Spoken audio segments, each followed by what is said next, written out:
Hello, everyone, and welcome to another episode of the Knighted Ones podcast, episode number 2727.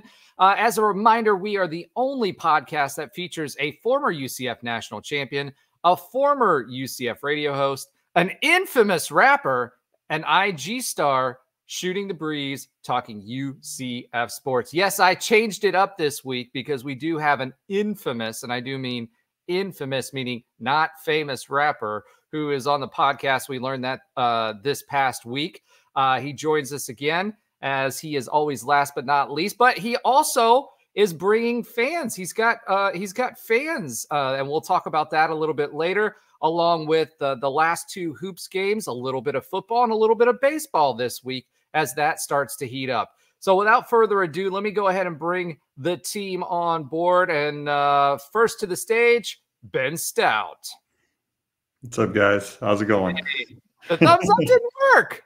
What's up with that? You should be doing the why is it not working? I don't know why it's not working. Maybe it has to be a certain distance from the screen. There we go.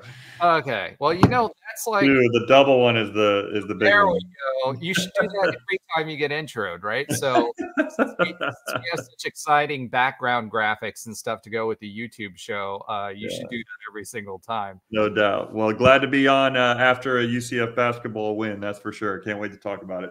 Absolutely. Next on to the stage, Alan Levin. Welcome back to the show, Alan. Hey, what's going on, Roger? Hey, I like that. That's better than Nobra's weak attempt last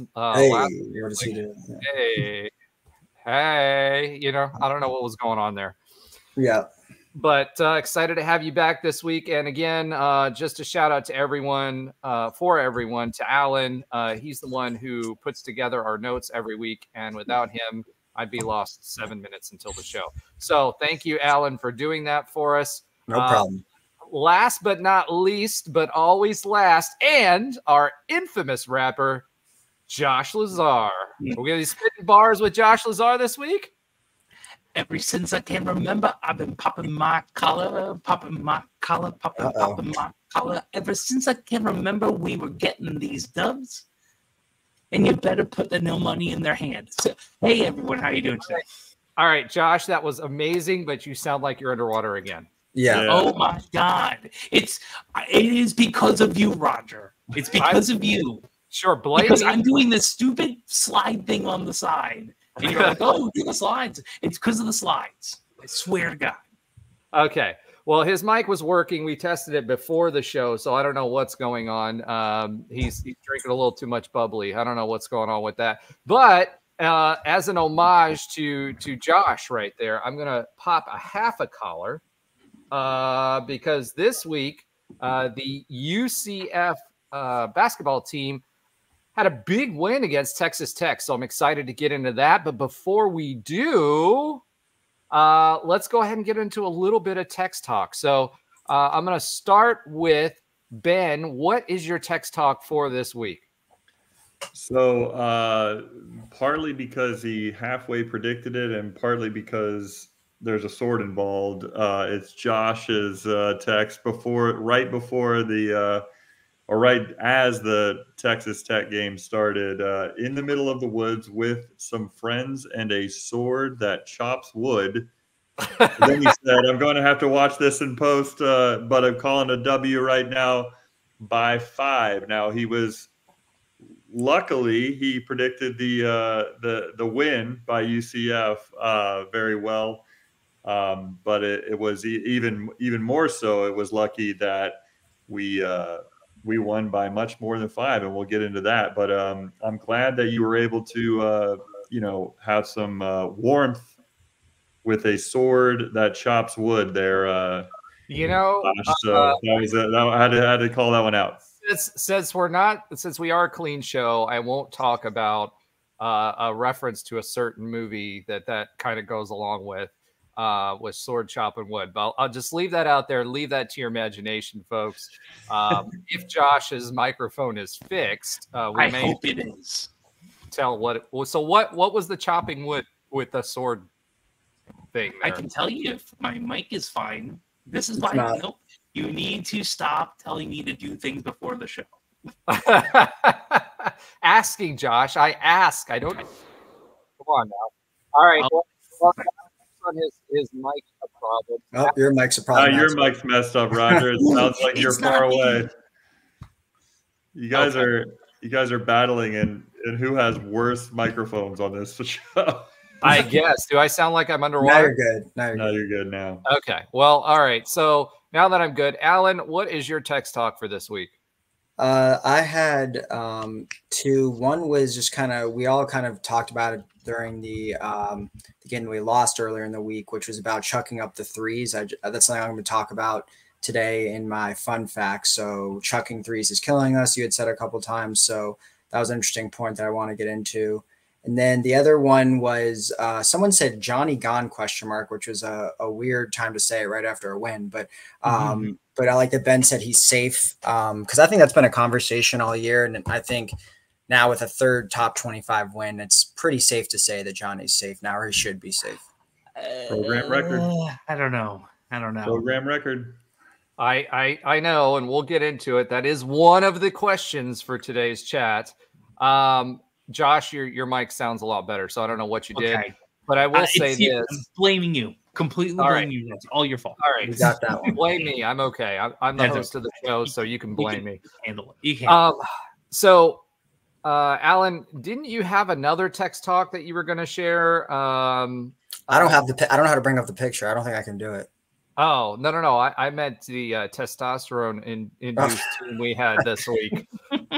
Yeah, I guess we're all talking about who needs. Hold on, TRT. not we. Remember Rob Powers from earlier in the show? Yes, Rob said it, and then yes, Rob has a business where he helps people. He's a doctor, and he helps people with their needs, with hormone therapy and all that kind of stuff. So randomly. It was very random. Yeah. He randomly. Go ahead, Alan. Random. It was like, UCF basketball is chucking up threes. By the way, do you need testosterone replacement therapy? It's pretty much what happened. It was like an infomercial during the game. That's exactly what it was, Ben. Yeah, it was like the banner. Let's talk about UCF then.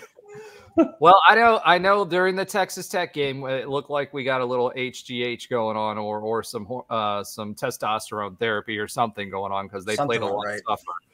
All right, and last but not least, but always last, Josh Lazar, what did you have for this?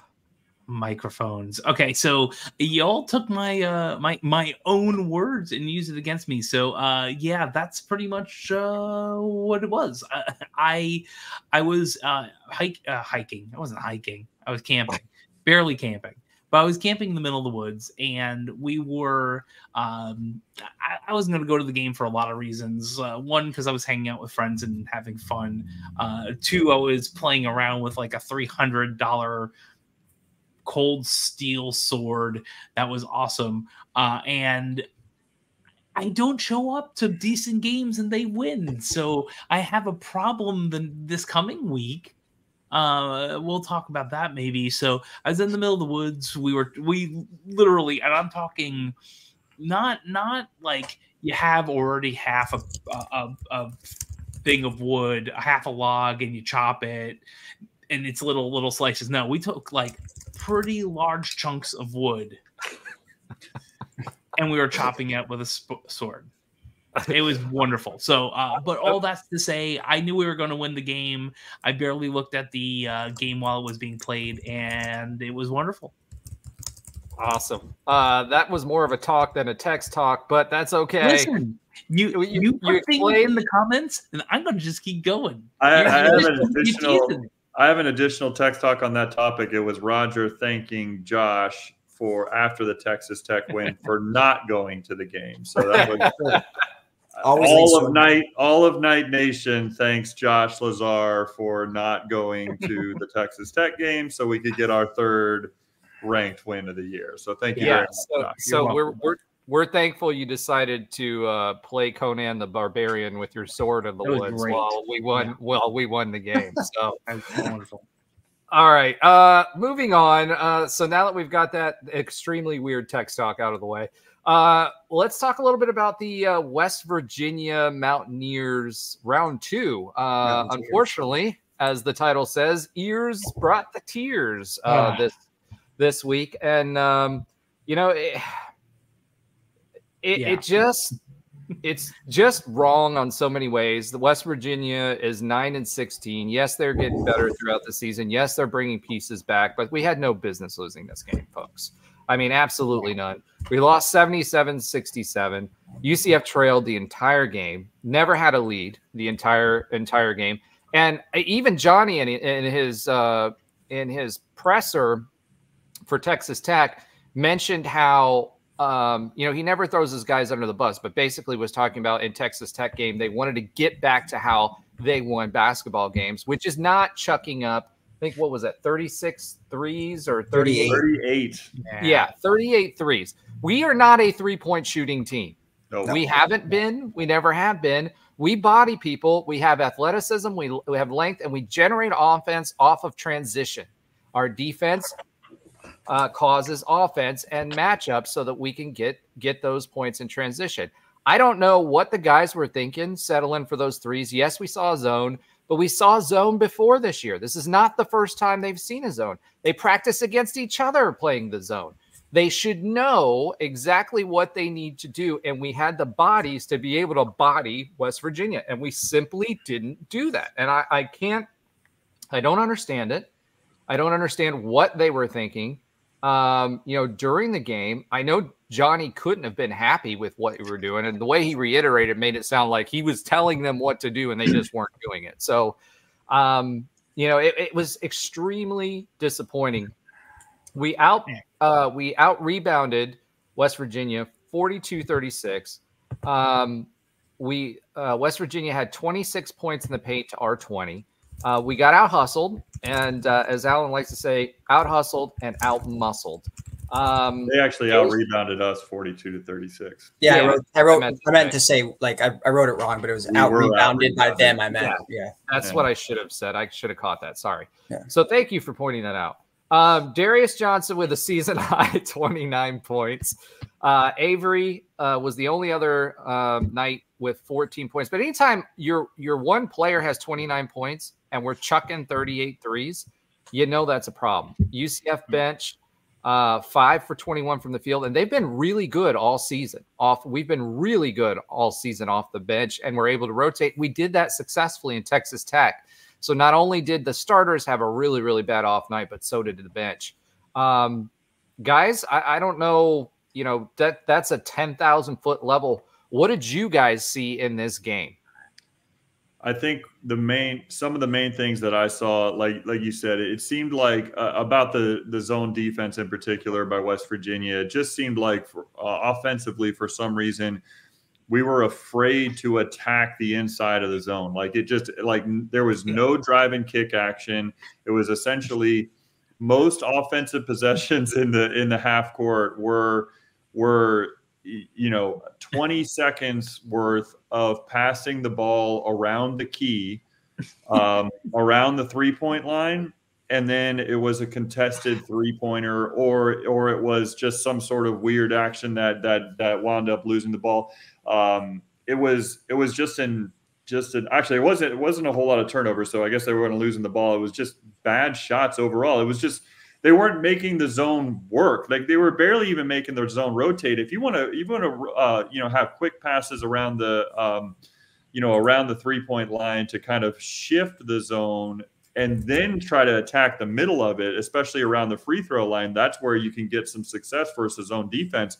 But it just seemed like, for the first time that I had seen since maybe the Kansas State game, the first conference game of the season, we just looked, I mean, dare I say, a little bit like scared. Like, it was almost like we were just intimidated when nobody has intimidated us this season.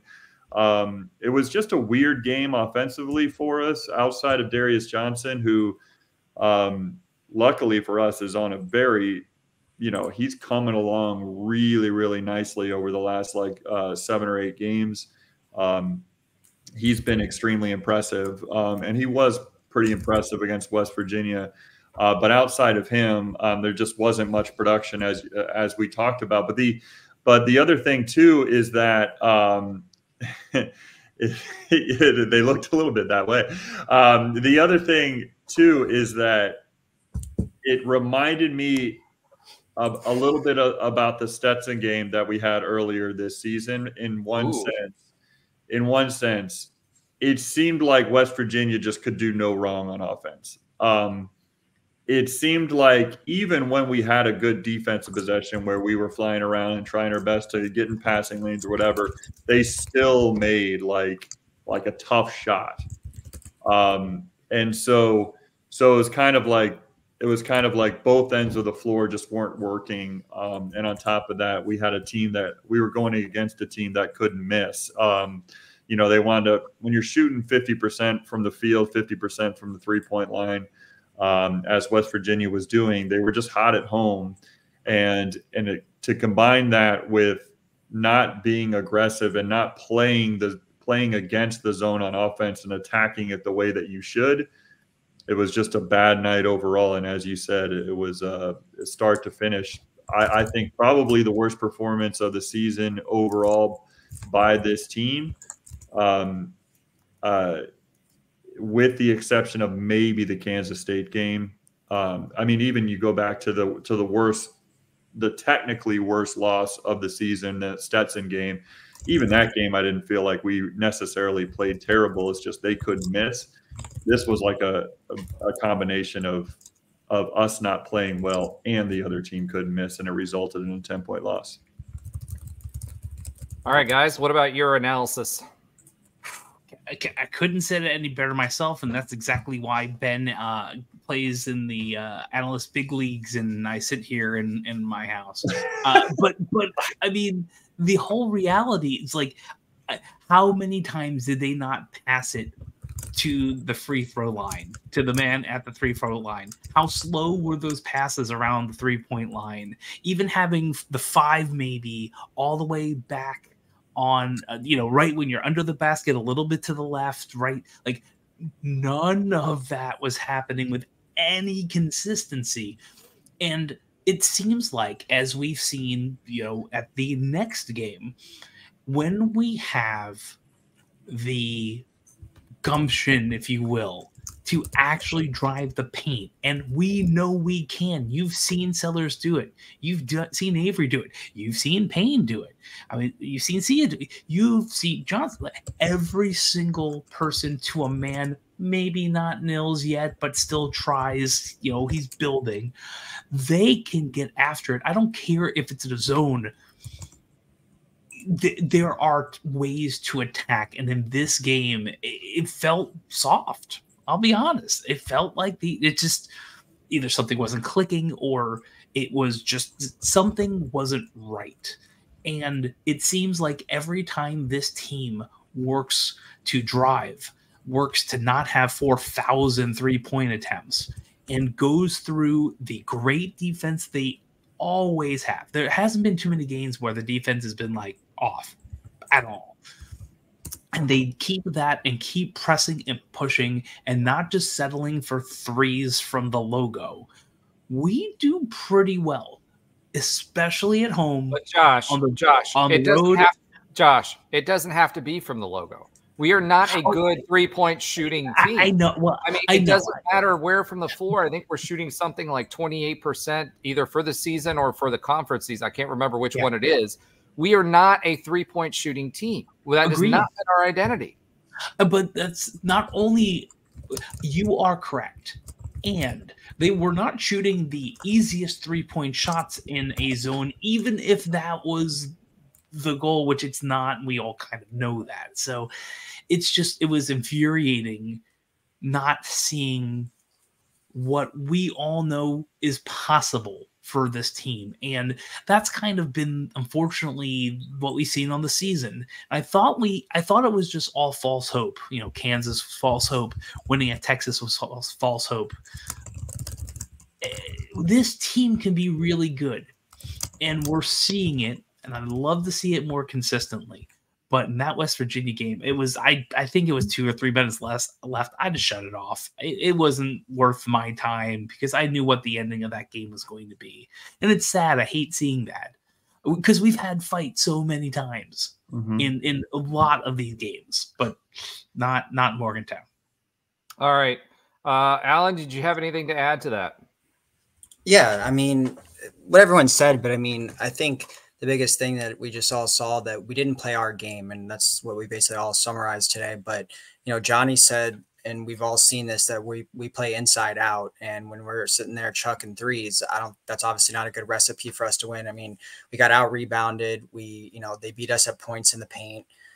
So we just didn't play our game. They really threw us off. I think that's really the best way to say it. And, it was on the road. And like you said, West Virginia had been improving for a little bit, right, recently. But I think we all kind of penciled this in as a win, but just goes to show you that the Big 12, anything can happen. Any team can be beaten. Any team could beat us, vice versa. But, when you're getting out hustled and out muscled, and then your bench goes 5 of 21, and literally the only bench scorer was Avery. Every other, bench player was 0 on field goals. So there wasn't a lot of help. Combine that with pretty much DJ being the only person that had any sort of offensive output. It was just kind of a recipe for disaster. So, that's a game to put behind us for sure. Yeah, I mean, both teams didn't shoot particularly well, right? So field goal percentage for West Virginia was 36%. When that happens, there's usually a good chance we win. We shot 37%. We actually had one more attempt than what they did. They were 21 for 58. We were 22 for 59. Go figure. The difference. I think the small screen is getting you again there, Roger. I'm sorry. They shot 30% from the field. I'm sure it's the monitor that's getting you. I'm sorry, man. The West Virginia couldn't miss hardly, but it was a rough game. No, it might help if I brought maybe it would help if I brought the right West Virginia game up. I have the 1-1, so there we might go. have been that, yeah. Well, it was just a rough game overall. I mean, that makes it even more infuriating. And I know we're better at home than we are away, obviously, but we know we can beat this team. Again, I understand they went zone. I think they went zone 100% of the time, right? There might have been 1 or 2 plays, but I think it was vast majority, if not the whole game. And it's a great strategy because it made us do exactly what we don't do: chuck up threes. So I mean, think about it, we only had 7 turnovers as a team. They had 14 turnovers, or excuse me, they had 13 turnovers as a team. Like, so it's not like we were turning the ball over because we were just passing it around the perimeter. Like, it was just no attack whatsoever. It was like they took the game. I mean, it was just weird. It was just weird because you're just not used to seeing that from this team. Like, that's not the way we fight. But all right, Ben, you're right. So updated and corrected. This is totally different. Sorry. Field goal percentage, 32.9%, 23 of 70. 70 versus West Virginia, 26 of 54. There you go. Yep. Now think about that. That's 16 more attempts. 16 more attempts. That's ridiculous. 3-point percentage, by the way, 9.38%. Or I'm sorry, 23.7%, 9 of 38. They were 7 of 14 for 50%. 9 of 38. Stop shooting threes. It was wild. It was like at the beginning we were in the middle of the first half, it was almost like we were trying to stay in it by shooting threes. And then like the second half, we just eventually we're going to start hitting, right? No. Unless your name's Darius Johnson, you're not going to start hitting. Well, not even that. You remember, like, the theory was always, and Coach Dawkins has always said this, but that's when we had shooters, is you shoot through it, right? You shoot through a slot. If you have confidence, you keep shooting, or if you have confidence in the shooter, he's given them the green light to do that. But this was not the game to do that. Yeah, I imagine Johnny Dawkins said at halftime, Matt Williams ain't walking through that door. All right. True. It was more like Shaq trying to shoot threes. Yeah, Speaking of poor shooting percentages from the free throw line, 66.7%, 12 of 18. So another poor shooting night there. West Virginia wasn't that much better, but they had 26 attempts versus our 18. I'm surprised we even had 18 attempts. Just no aggression on offense. I'm just surprised. That's what I mean. If you're going to shoot threes, you're not going to get a whole lot of foul calls unless it was like the one where the previous game where it should have been called but wasn't. But we aren't talking about previous games. Offensive rebounds, we out-rebounded them 13-7. So not a great offensive rebounding night, but better than them. Defensive rebounds, 35-23. They out-rebounded us 35-23. They won in the paint. We did not play our game. They pushed us out of our game, and they won in the paint. And, we had 9 steals. 9 steals. And 16 extra possessions, and we couldn't win this game, which is ridiculous. That's how poor of a shooting night this was. So I think that's enough about West Virginia. Oh, I'm sorry. Please. Oh no, please just move on to the game where we shoot like less than 10 3-pointers and do kind of good. What a concept. So we shot actually more than 10 3-pointers, by the way. It was 12 3-pointers, but we shot 50%. So that's a little bit better. All right, we're going to move on at Josh's urging away from the tears. Please. To Texas Red after losing. So the Red Raiders lost this game. It was the last time we played them at their place, it was a close game there. We all had said at that time that we had an opportunity to beat these guys. They did have one of their bigs. Washington was out. He came into the game, then kind of re-injured his foot. He'd been in and out the last few weeks and sat for most of the game. But we drove the paint, and we were able to get their bigs in foul trouble. And when we got their bigs in foul trouble, we were able to take over the game. And so this was a completely different team approach than what it was against West Virginia, and it played to our strengths. Darius Johnson, again, led the way with 16 points.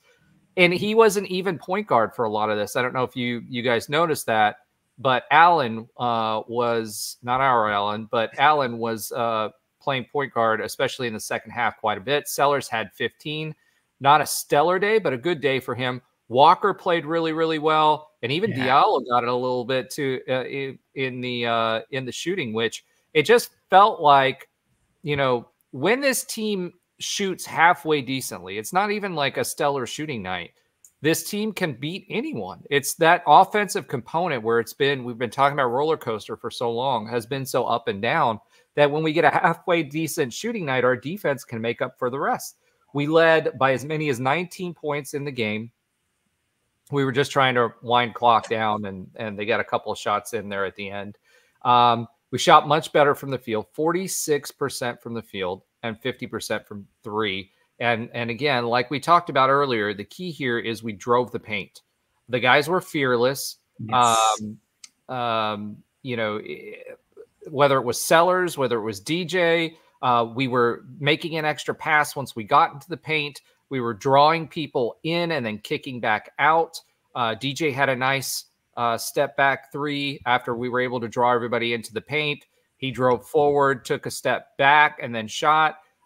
Same way with Sellers. He had a nice step back 3 as well. So, by doing that, we're getting cleaner looks at the 3, and we're putting people in the paint. But, offensive rebounds as well. That was another strength. We proved our athleticism, and they had some bigs, but our guys were just better. Points in the paint this week, 32-12. Assists, getting into the double digits for assists, and very, very limited turnovers. That assist to turnover ratio, you hear me talk about it all the time, but we won on the glass, we won on the paint, and we stopped their 3-point because Isaacs was a very, very good 3-point shooter, and he started to get hot a little bit. We pressured him, and then he stopped making those crazy 3-point shots when he had a little bit of pressure in his face. And I think it got in their head a little bit. If you watch their confidence level, Texas Tech, I think they went 9 minutes without a bucket.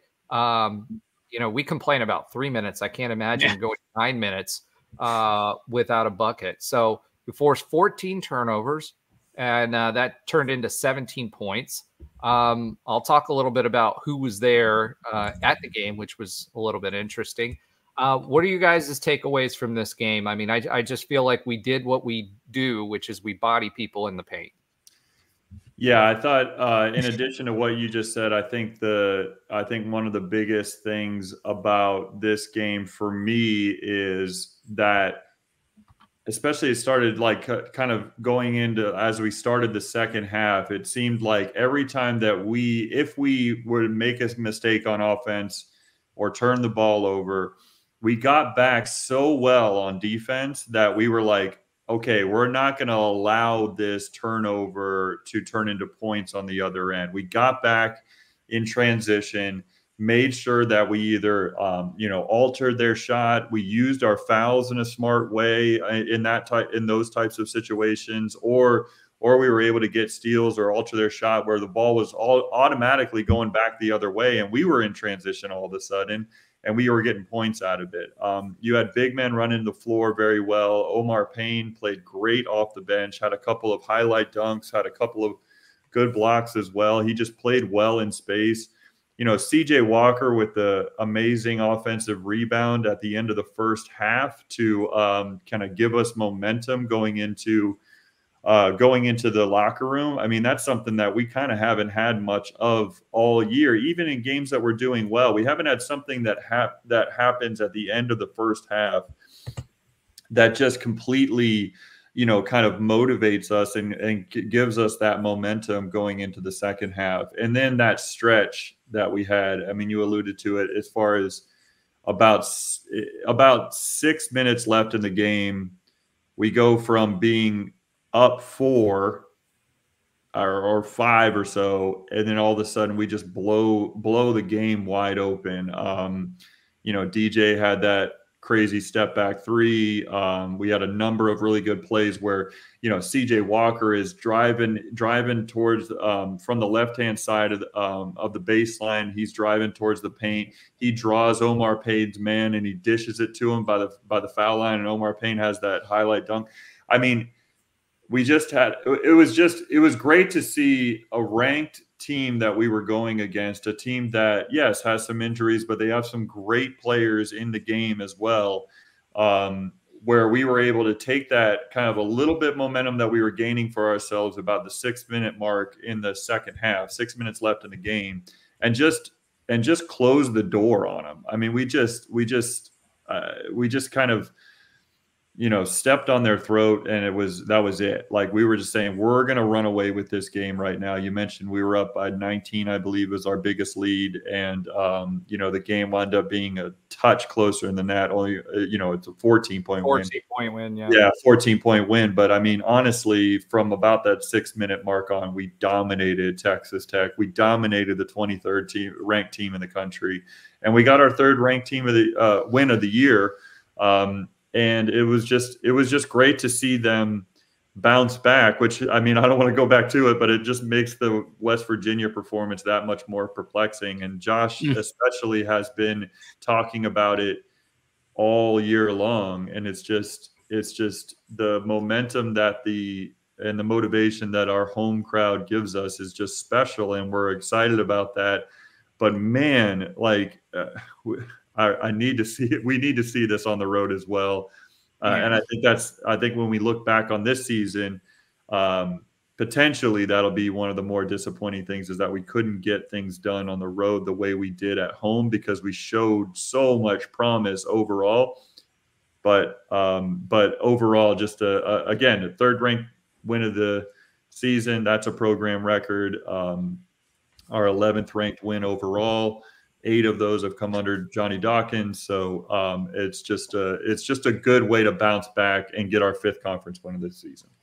Yeah, a couple things I'll add to that real quick. And then, Alan and Josh, I want to get your takes on this. One, the thing that was different with this game for me was energy. The guys, because we could rotate and the bench was playing so much better this game than they did last game, we were able to rotate effectively. We didn't have our bigs in foul trouble, so we didn't have to use them sparingly. Even Scylla came out and gave us some good minutes this game. The rotations were really, really good, and the switches. When Texas Tech tried to set us up for switches, I don't know. I was watching CJ. I was watching our paint players, and when they were trying to set us up for switches or picks, they played it really well. They'd pull off of their man, suck back into the paint, and then come right back out on them again, or avoid the pick. If it was a perimeter defender, they would avoid the pick and then basically slide with their man. And the defense was just so much more in sync this game from players like from our interior paint players than what I'd seen in the past. Texas Tech really wore down. I mean, by the end of the game, they had a short rotation compared to what ours were, and because our players were able to give meaningful minutes, we just had that tenacity and that energy all the way to the end. And, you know, literally we won the bunnies. And what do I mean by that? When we have these offensive games, or these just offensive games, it's when we're missing like, these bunny shots that are like 2 feet, 4 feet from the hoop. And, then we're missing layups. We're doing all these other different things. And this game, everybody did what they needed to do, whether it was CJ Walker, Ibrahim Diallo, why can't I remember his name? Number 5. Omar Payne. Yeah. And those he had 2 really, really cool and really, really technical offensive shots that he took, where he did a one step and then bounced in and then came back around, and then he did that hook shot kind of thing that he was doing too. Again, everybody was on point offensively, and it was a decent game offensively. We didn't shoot our minds out, but we shot above 32% shooting, and we didn't chuck up like 38 threes. So this is exactly what we need to do. High percentage shots close to the paint, out body, out athlete, and then make sure, to your point, Ben, against that zone, if you're passing around the perimeter, the goal is the ball is faster than what the zone can adjust. And the idea is that depending on what kind of zone they're playing, if they're playing a 2-3 zone or whatever they're playing, you're going to suck those guys out to the perimeter and then get it inside to the paint where there's only two guys with no help defense. And if your guys are in the paint paying attention and doing what they need to do, that's easy for them with our athleticism and our length to be able to score points or at least draw the foul. And that's what we didn't do in West Virginia, but that's what we did in Texas Tech. And I'm going to hang up and listen.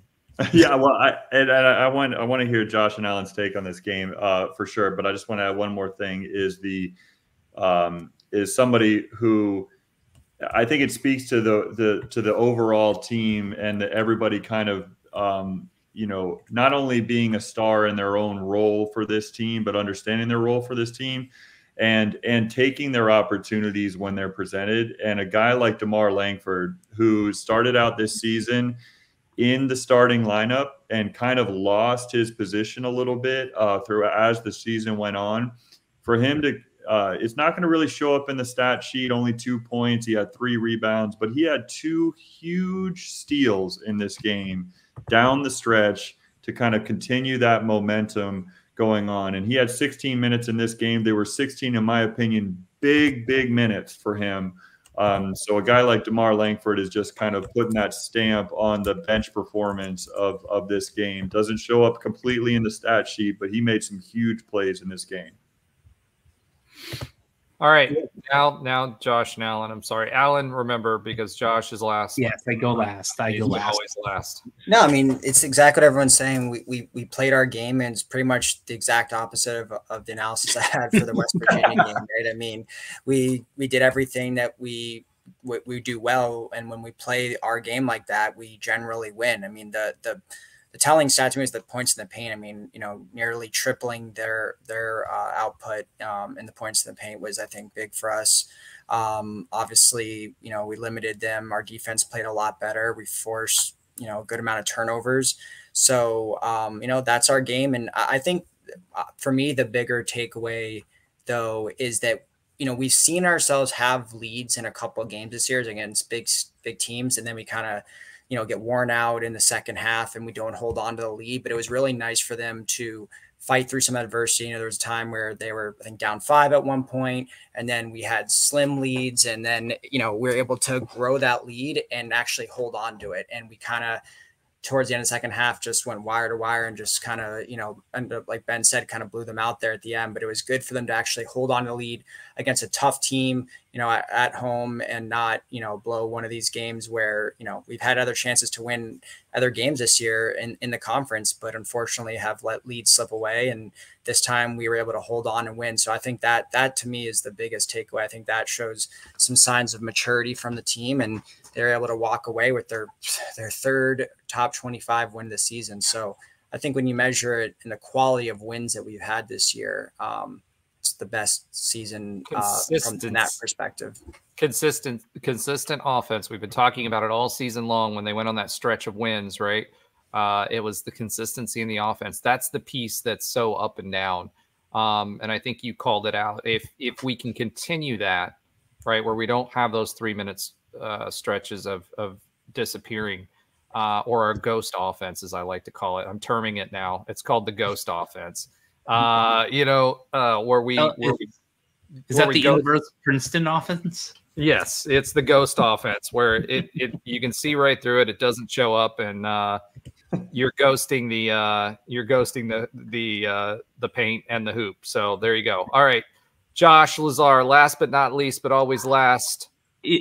So Alan is 1,000% right. Like, take our entire West Virginia analysis and flip it pretty much on its head, and it's this game. And this is I'm not going to go deep in a rant, but this is the frustrating part about this team this season, because you can see it, dear listener or viewer. You can see this team do really, really well. You don't just beat top 25 teams randomly. You don't beat 3 of them randomly. I think we've only beaten 8 or 10 in our entirety of our basketball program, somewhere around that number. 11, so yeah. It's 11. Yeah, 11. And 3 are this year, and it's not like they are all ranked 20th or 25th somewhere, but it's just not. You can see how this team works, and the frustration happens that we can't do really well on the road, but a lot of teams in this conference can. Let's just be fair. But it's like the Cincinnati game, like the home games we should Stetson, the home games you should win. And I know people BYU. These are games where I understand the other team is shooting lights out, but we have to get over the hump. And we've been talking about that all year.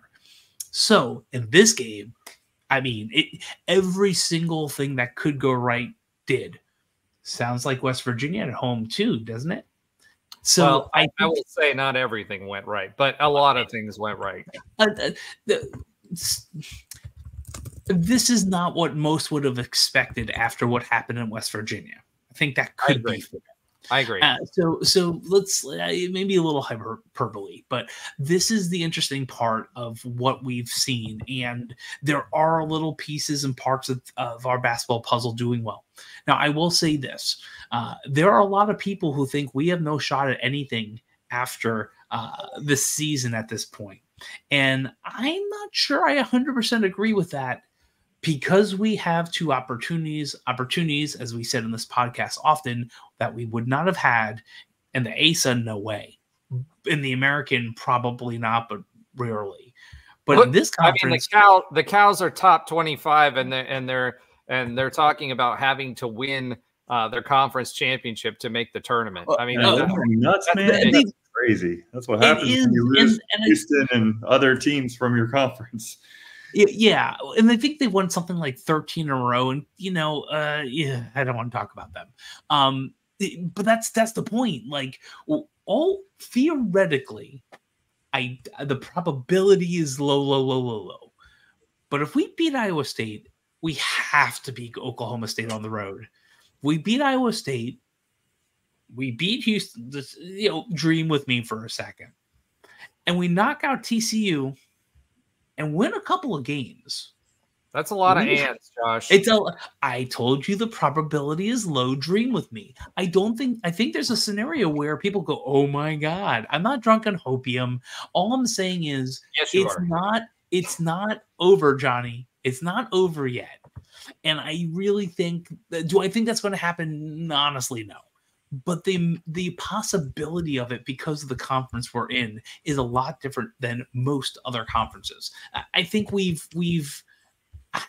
done so much to not get on that stage or not be in the mouths of a lot of people, as we talked about in the GOL era, that maybe an NIT would be great, but we have the opportunity. Can we seize it?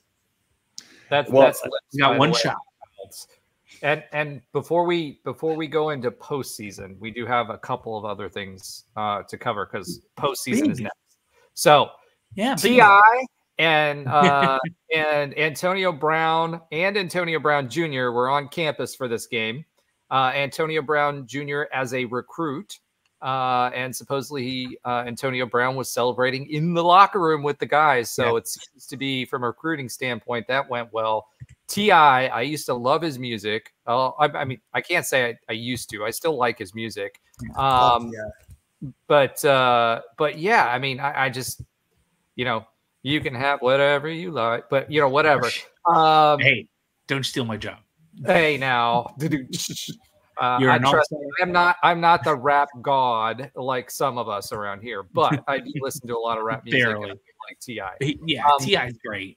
The other thing is, Fear the Franz is real. We had another over 9,000 seat crowd.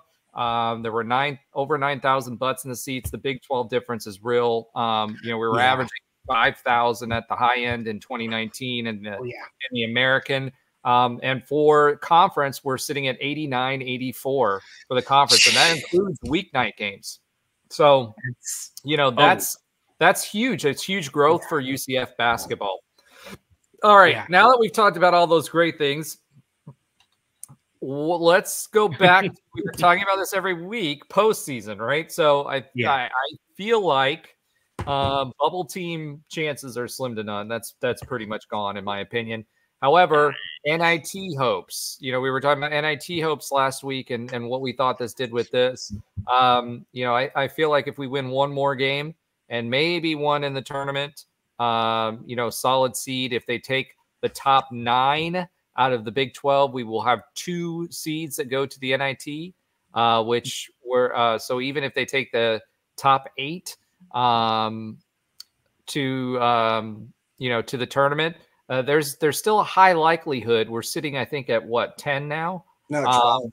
12. Okay, we dropped down again. So we wouldn't make it in that scenario. No, we need to win 2 or 3 games.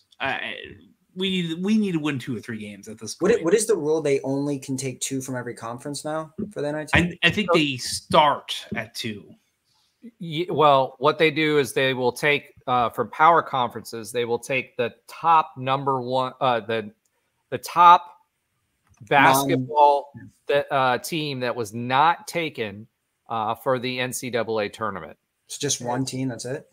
Well, they start there, and then they take 2 total from the Power 5 conferences, and then everything else is ranked by who the highest teams are in RPI after that. Which after this Texas Tech game or net, sorry, I'm thinking baseball again. Net, right, in the net. So you have we were at 67 or 68 again, because remember we dropped down into the 70s. We popped back up after that Texas Tech win. We pushed Texas Tech out of the top 25, so I don't know if that's good or bad for us, but I'll take it either way. So our net ranking, because of the conference that we play in, is still high enough for us to be considered for that NIT. Because if you take those conference champions out that go to the tournament, and then you take 9 or 10 out of the Big 12, or 8 or 9 out of the Big 12, and then the Big East gets 3 or 4, etc. That leaves that means you can dig pretty deep into the Big 12. And the one thing we have on our resume for the NIT anyway that helps us is we've got a lot of quad 1, a lot. We've got 3, I think maybe 4 quad 1 wins. But just for example, with the Cows, they have 0 quad 1 games, and we've got 3 or 4 wins. And playing in the conference that we do, you know, there's something to be said for how good of a team we were. You know what I mean? If you plop us in the American this year with the team that we have, I think we blow everybody's doors off. So, you know, that's kind of how they look at it. So I think, you know, NIT for sure, I think we still have a pretty good shot at that. What do you guys think? I think also we got to remember that it's really bunched at the bottom half of the conference as far as record goes. I mean, we're 5-9 in conference right now. Texas, which is not even a bubble team right now, I mean, they're pretty close to a lock to make the NCAA tournament, unless they, you know, fall apart in the last 4 games. They're 6-8 in the conference. I mean, Kansas State is 6-8, Cincinnati's 5-9. So like we have a chance with a win or 2 to basically jump other teams as well, not just improve our net rankings with a win or 2 in the remaining schedule, but also jump, you know, some teams within our own conference for just the conference standings, which it sounds like I haven't read up too much about the the NIT like qualifications, but it sounds like that would improve our chances greatly.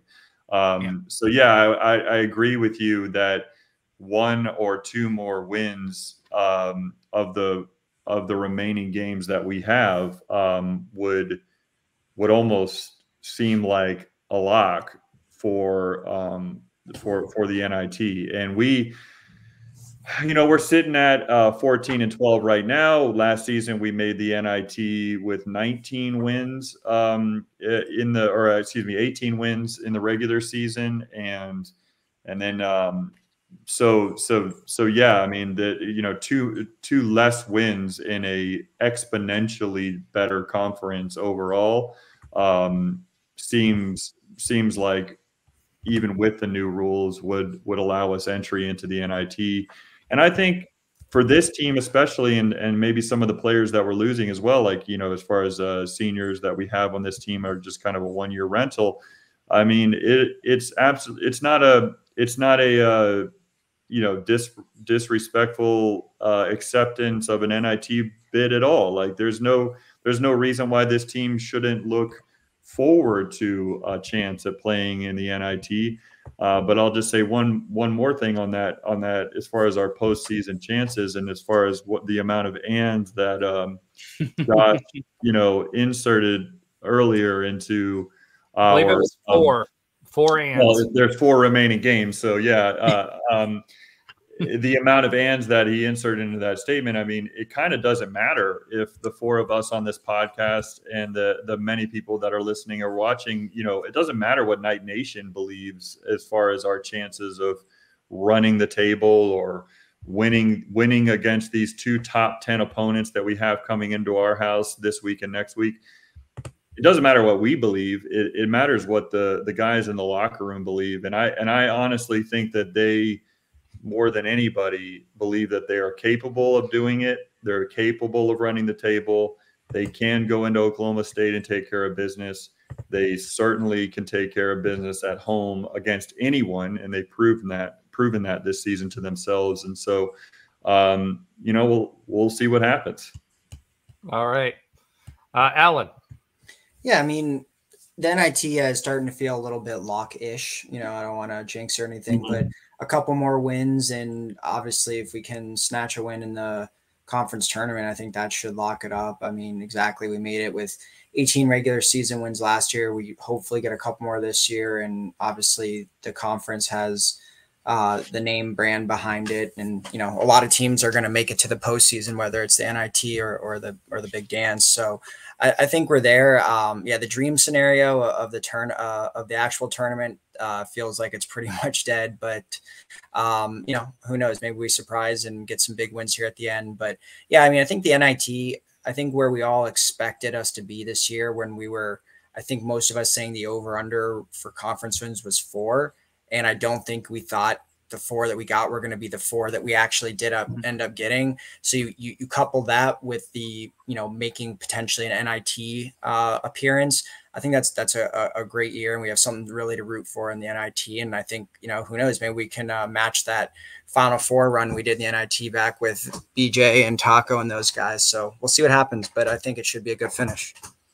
All right. So having said all of that, and we've got 2 new vocabulary words for the listeners that are TK1 exclusives, lock-ish and yellish. So I don't know where we're coming up with this stuff, but we're starting a whole new Webster's dictionary for TK1 fans. What has Johnny earned himself another season as head coach? And I'm going to shut up and listen on this one because I find this is interesting. We all know Ben says yes. So what's everybody think? I think we're going to learn pretty quickly how much the boosters. Josh, let me correct myself. I shouldn't say, has he earned himself another season? Because I think the worst case scenario is they'll let him play out his contract. Has he earned himself another contract extension? Okay, that's a huge statement. I will say this. I think we're going to see if UCF is now really a power conference. And by that, I mean, do the boosters run the show-ish, if you want to add new vocabulary? So allegedly, there seems to be a little back and forth between our athletics department from the boosterish people. And the reality is that if this is true, I'll make that assumption. And the rumors are that the boosters want to see a change, allegedly. And there's also rumors that are certain donors are holding back money because of that too. Correct. So let's just say that's true. Our Mohatra has a decision to make. Our AD has a decision to make.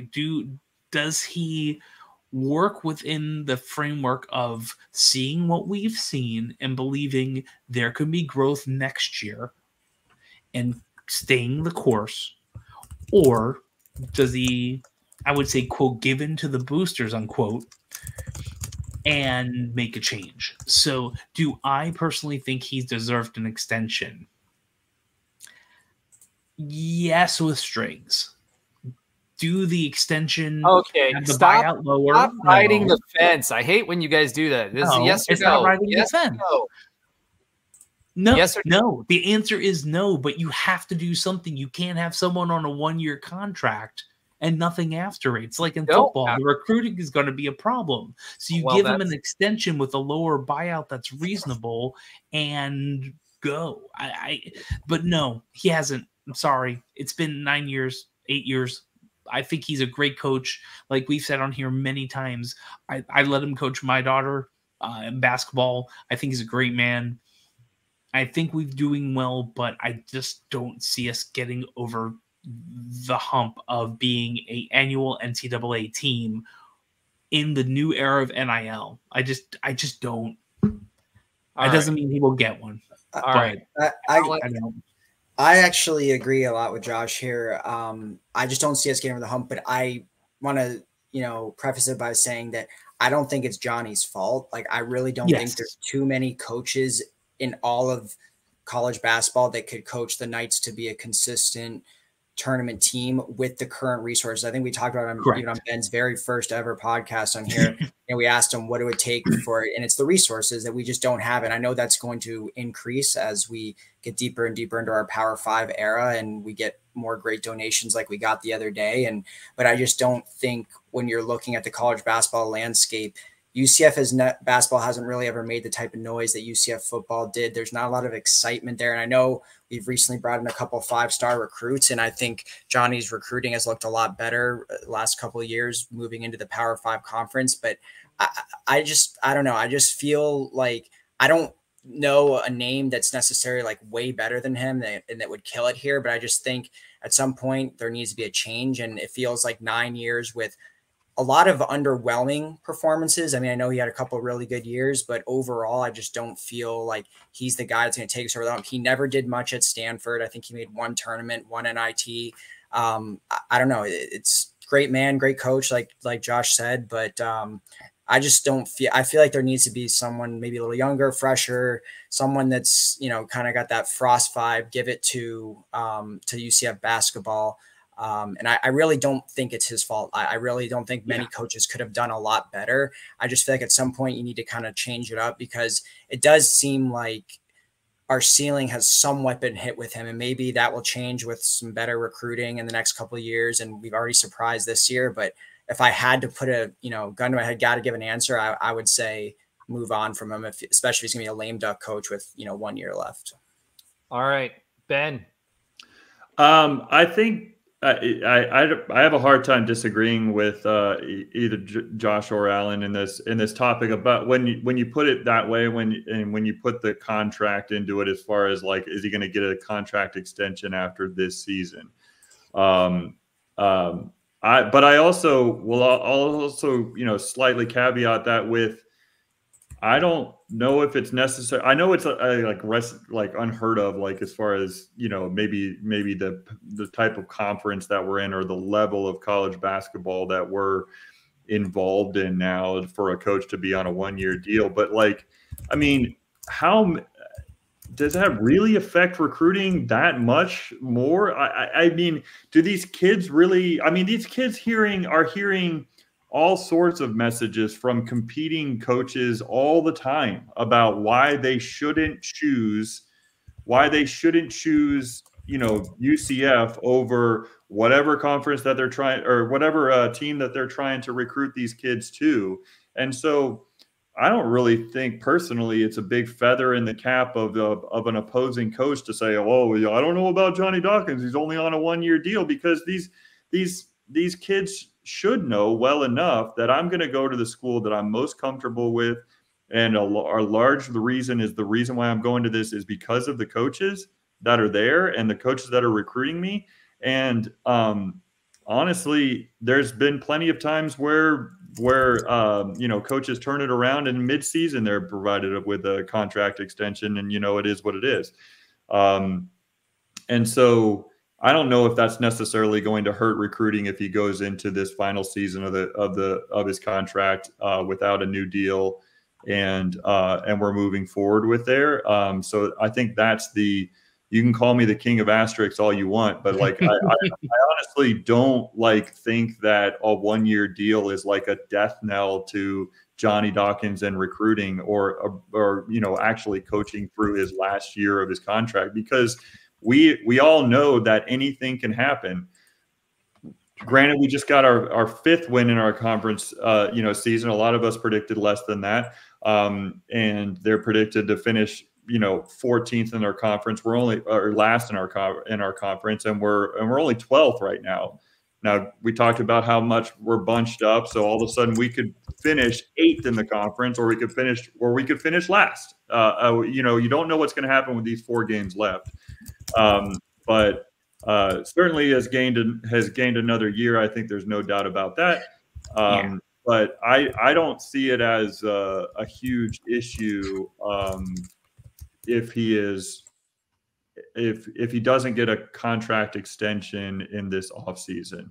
And I'll say lastly to that, what I talked about before this season started, especially actually right before the conference season started, is there's two main reasons why coaches get fired. You're horrible for an extended period of time, and it just becomes obvious to everybody that you have to go. A change has got to be made, and the only change that the changes that the administrators have the most power over is to fire the head coach. The other main reason why sports coaches get fired is multiple seasons of what they see as right on the cusp, but we're just not quite getting over the hump. And I don't think there's any reason to just sit here and just kind of blindly defend Dawkins, because in that second scenario, because it could exist in the, it doesn't matter what the fan base is mind is, it could exist in the administration's mind and the athletic director's mind, and more importantly than the fan base, the actual, like, you know, boosters and the money, you know, the ones that control the money in the situation. It could be that kit scenario in their mind. And so it kind of doesn't matter what I think about that second scenario, but I think of the two scenarios, obviously the second one exists more than the first. It's you know, there could be a question of, is this about as far as we can go? We can surprise teams, we can play well at home, we can win against ranked opponents, but is it going to be enough where we're going to actually take one big step forward in the upcoming seasons with some of these recruits that we have coming in with this formula? So that remains to be seen, but I think for sure he's gonna I don't see much of an issue if he goes into next season without that extension. Okay, so for me, a few things to consider, since you're talking about the dynamics of the contract extension, and not just, you know, the question, because it is a convoluted question. We've been saying this all season that this was going to be a hard decision. Few things. One, if the boosters are saying, hey, we're withholding donations because of this coach, that's one consideration for Terry Mohajir. Yeah.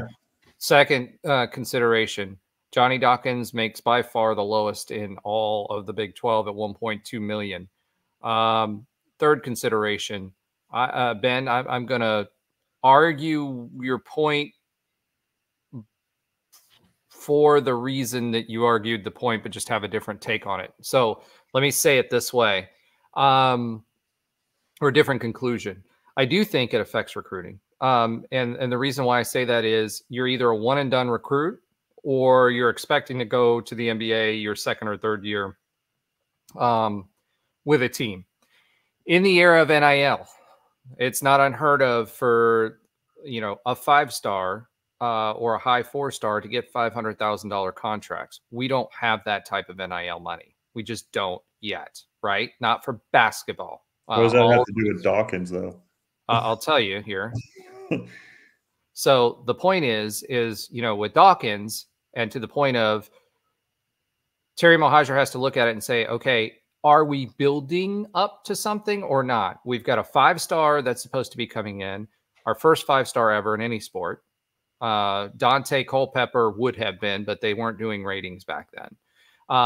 So first 5-star, you've got Mikey Williams, and then you've got another high-level 4-star, and you've got like Antonio Brown Jr., who is also a high-level 4-star, that are all looking like they're going to commit.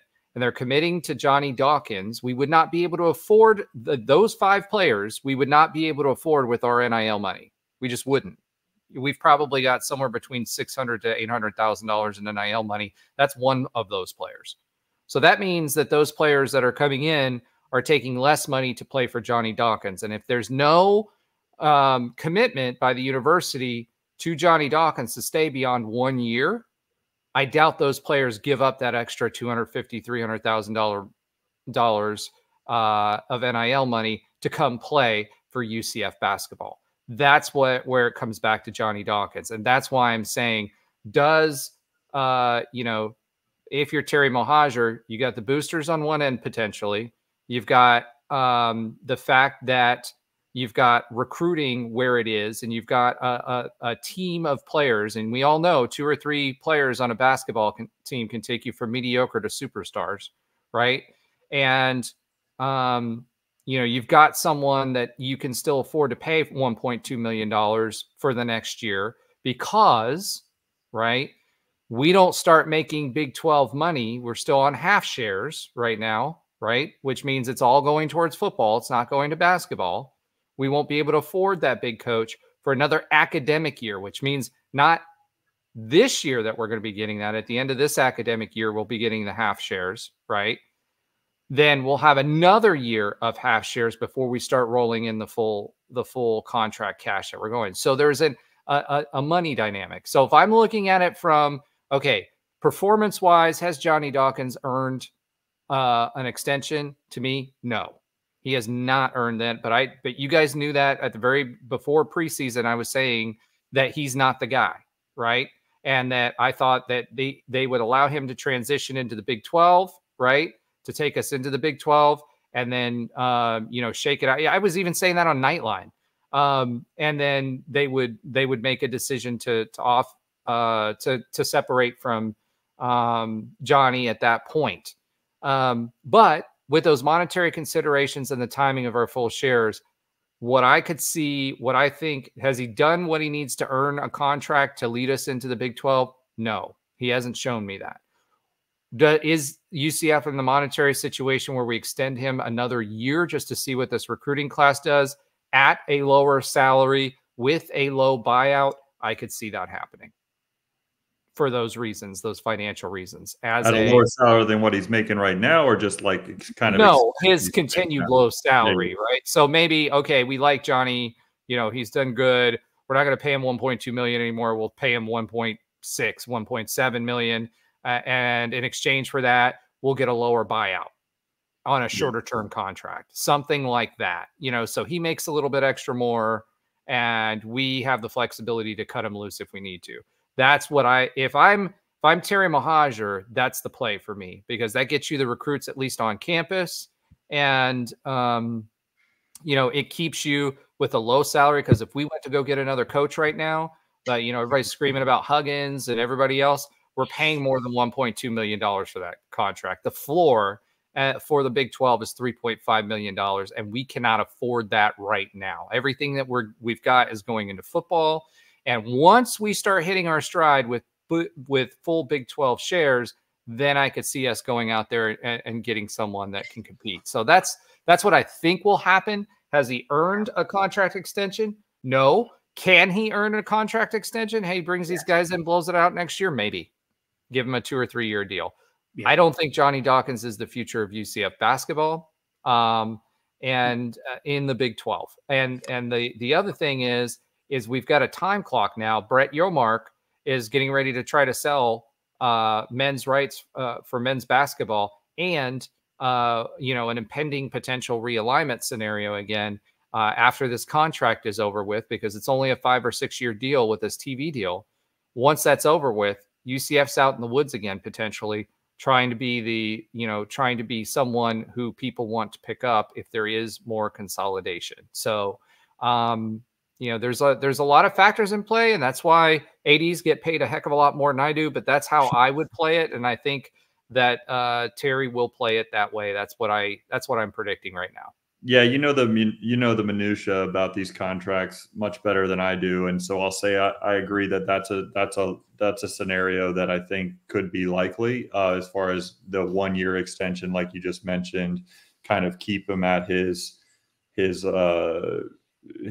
salary that is lower than the average in the Big 12, and allow him a little bit of allow the program to have a little bit of continuity looking forward. I guess the only, maybe slight difference I'd say from what you were saying is in the transfer portal NIL era, like I don't know what these recruits are necessarily thinking about. I don't know if they necessarily care. I think they probably care less about than they have in the past about the amount of years on their contract, because if something doesn't work out, regardless of what the coach's contract is, if something doesn't work out in their first season that they have here, they can just move on. And so like, I think I agree with you that they're coming to this school because of Johnny Dawkins, but I think that they're comfortable with the safety net that they have of if this doesn't work out in any way, if Johnny Dawkins isn't who I thought he was,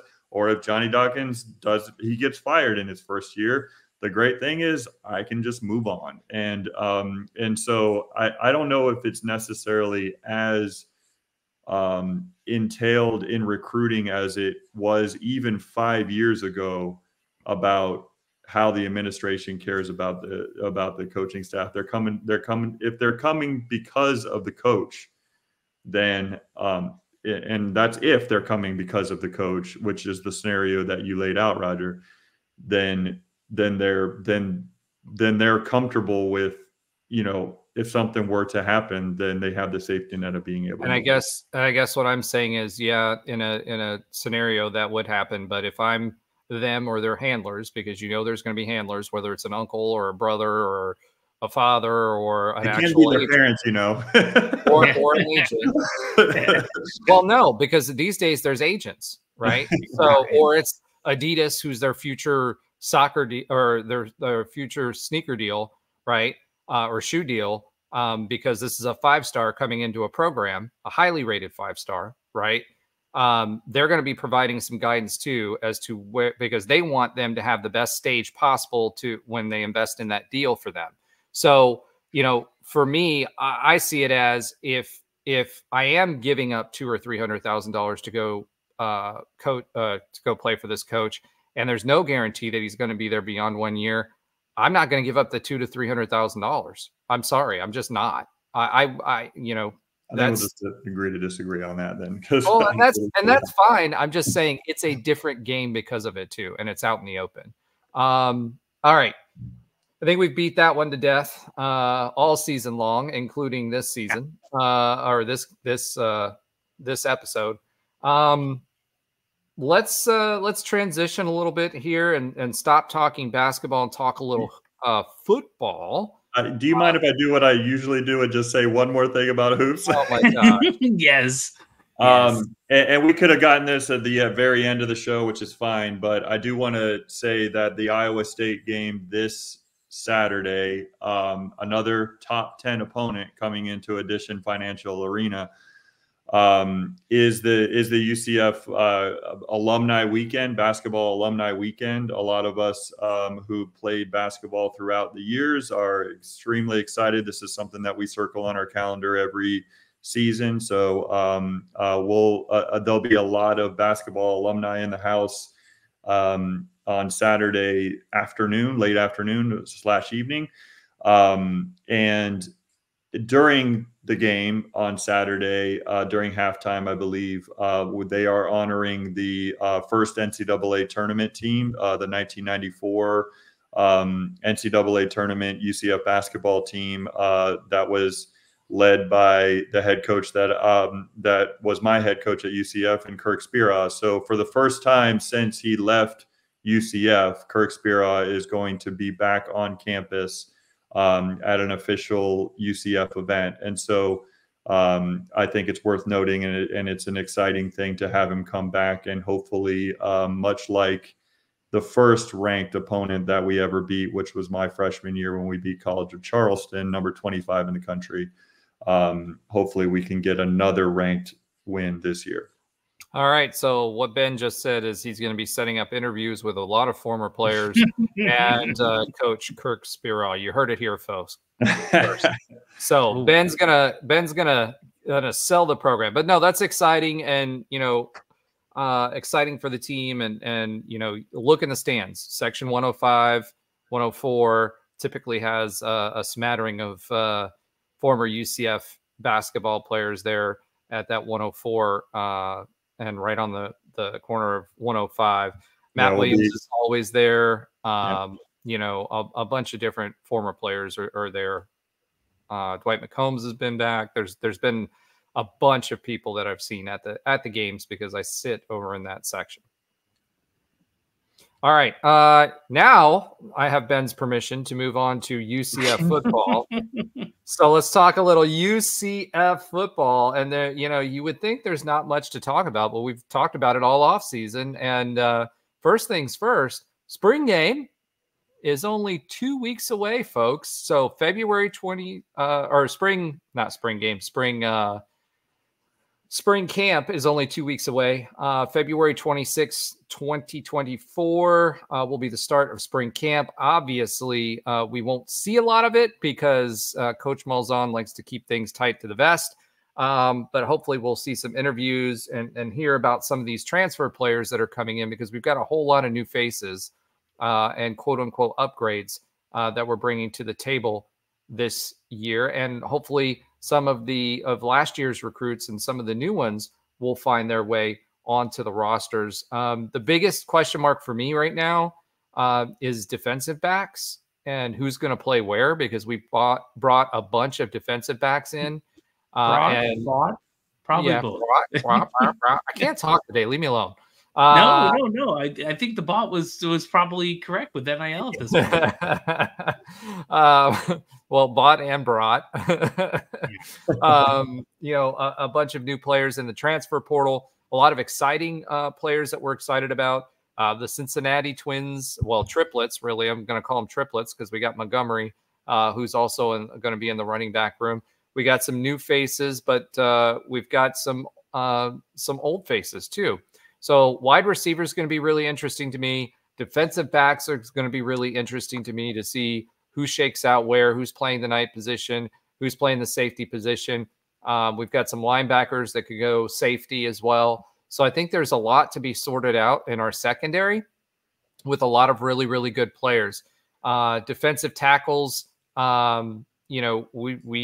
have Lee Hunter back this year. John Walker is back this year. And somebody that we missed last year for most of the season, Ricky Barber, is also back, who played really, really well the season before, but was out with injury. So it'll be interesting to see there. DNs, you're going to see some new faces there, as well as tight end. There's going to be, this is the chance for Malachi Lawrence to really, have him make himself felt at the defensive end position. And the other side is really a crapshoot, to be frank, on who's going to be playing that defensive end position. And tight ends, we've got a new blocking tight end. We had to replace, a tight end, Alex Holler, who'd been here probably 22 years of his life, and had more gray in his beard than I do. But it'll be a new face there for blocking tight end, and then hopefully a coming out party for two pass catching tight ends. So we'll see what we have there. But defensive backs really is going to be the one I have my eye on. I think running back room, we all know what we've got there, with the exception of Miles Montgomery coming in from Cincinnati, and he laid the pain last year. But there's going to be a lot of position battles outside of KJ Jefferson for this team this year, and maybe Kobe Hudson. So anything you guys are looking forward to? Do you think we snag another receiver? What's the positions to watch this year? Since I'm last, I'm going to go first. I want to see what happens with this linebacker room. I really do. We brought in so many people, and we all know we needed to. We had Johnson, sometimes Yates, and what else, right? So I think that's going to be really interesting, and it's a weird thing to be interested about, but I feel like we know what QB is. We've been asking this question for literally 5 years, from Nightline into this podcast. Yeah. Ben can attest to this. What did we say every single year? Linebacker. Or I guess we're just not like Penn State, where we're linebacker U or anything like that. We definitely until Tatum left. That's fair, and that was nil base too. So, or NIL, however you want to say it. So to me, I feel like you're right. I'd like to see what happens with the wide receivers, but relatively speaking, there's enough talent in that room. We kind of know what we're getting. QB, running back, we kind of know what we're getting. I would say even on the lines, within reason, we generally know what we're getting. Outside of the back, back four in defense, probably about the same. But that linebacker position has been a question mark, right, for such a long time, and part of it's because we've had people leave, right? Center, although if Matt Leeds stayed, he would be gone at this point too. Same thing with Tatum Bethune, but we've had some really, really good players at the position leave to NIL. So I think linebacker is going to be interesting, because if we can solidify that position, I feel like that's going to help the overall defense that we already feel is going to be pretty good. And I will say, because of what I do at UCF, sometime in March, I'm actually going to be able to get to a practice, and I will probably have to sign something off saying I'm not going to talk about it. So I probably won't. Well, if I sign something, I won't. But I'm really excited to see what's going to come out, and excited for the spring game too. All right, I will agree with the exception of we have no idea what we're getting on the defensive backs. We've signed so many transfers that we have no idea who's going to play safety, and we have no idea who's going to play defensive back and cornerback. You know what I mean? Yeah, I agree with that, but I feel like we have more than just 4 potentially good players to figure out where they're going to be in safety and corner and all that. I feel more comfortable knowing there are enough people there that have enough experience that I'm not freaked out because no one's basically coming back. And that's our linebacker room for pretty much. All right. Ben, thoughts? I'm shocked that the spring game is 2 weeks away. I feel like this, I don't know, maybe it's just spring game. I corrected myself. Spring practice. Oh, I'm sorry. Yes. Spring practice is 2 weeks away. Okay, so yeah, my bad. Spring. I'm excited that spring practice is a couple weeks away. I guess because like I said, I've been definitely in basketball mode. But yeah, I mean, I'll echo what you guys said. I don't think that I don't think the offense has much to worry about. I mean, we've got some studs coming back, and obviously you insert KJ Jefferson into that, it should be a pretty good scenario.